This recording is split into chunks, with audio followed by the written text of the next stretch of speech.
আমি বাদে মনে হয় বাংলাদেশের সবাই তাসনিয়া ফারিন ইন্সপায়ার্ড গাজরের হালুয়া ট্রাই করছে।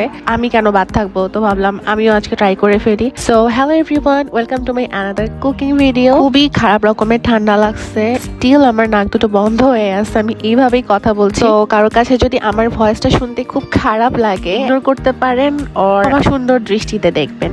আমি 1 কেজি দুধের মধ্যে ছোট এলাচ আর দারচিনি দিয়ে একটু গরম করে নিয়ে আগে থেকে কুড়ে রাখা গাজরগুলো আমি দুধের মধ্যে দিয়ে দেব সেদ্ধ হওয়া পর্যন্ত। আমাদেরকে একটু অপেক্ষা করতে হবে। শখের জিনিসের দায়িত্ব না আসলে অন্য কারো কাছে দেওয়া উচিত না। আমি খালাকে গাজরগুলো কুটতে দিছিলাম, আর এত মোটা মোটা করে কুড়ে দিচ্ছে যে এই গাজর যে আমি কতক্ষণে দুধের মধ্যে সিদ্ধ করব এক আল্লাহ পাক ছাড়া কেউ জানে না। এটা করতে করতে সাইকসোনা চলে আসছে আমাকে রান্নাঘরে দর্শন দিতে।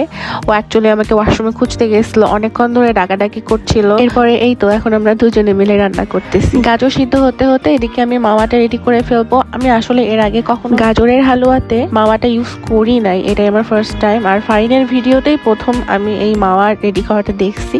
তো আমি এখানে একটু দুধ নিয়ে নিছি, এরপর আমি এখানে 2 টেবিল চামচ ঘি নিয়ে নিছি। এটা একটু ভালো করে মিক্স করে নিয়ে এরপর এখানে অ্যাড করতে হবে হচ্ছে গুঁড়ো দুধ।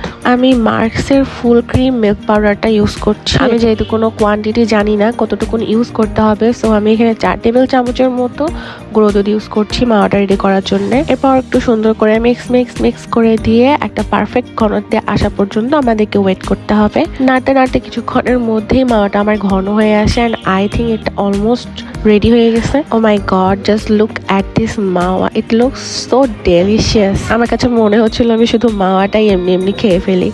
আর এদিকে আমার গাজরটা অলমোস্ট সিদ্ধ হয়ে গেছে। এখন আমি এখানে চিনি অ্যাড করে দেবো, আর তোমরা সবাই তোমাদের স্বাদ মতো চিনি অ্যাড করে দিবা, কারণ আমরা যেহেতু একটু মিষ্টি কম খাই, সো আমি সেই অনুযায়ী একটু চিনিটা দিয়েছি।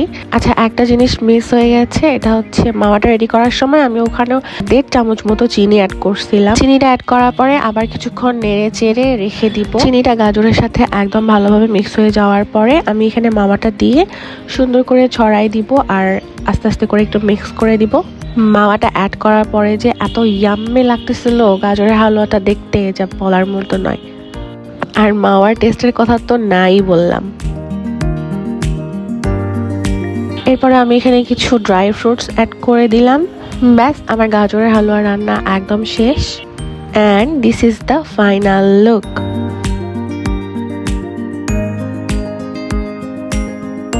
এরপরে কিছু না, একটা সার্ভিং বলে তুলে নিয়ে জাস্ট সার্ভ করে দিব। দ্যাটস ইট।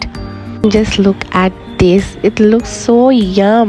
আমি খালি ওয়েট করছিলাম কখন একটু ঠান্ডা হবে আর কখন আমি এটা একটু মুখে পুরবো। সো আজকের ভিডিও এই পর্যন্তই, দেখা হবে নেক্সট ভিডিওতে। Till then, bye by.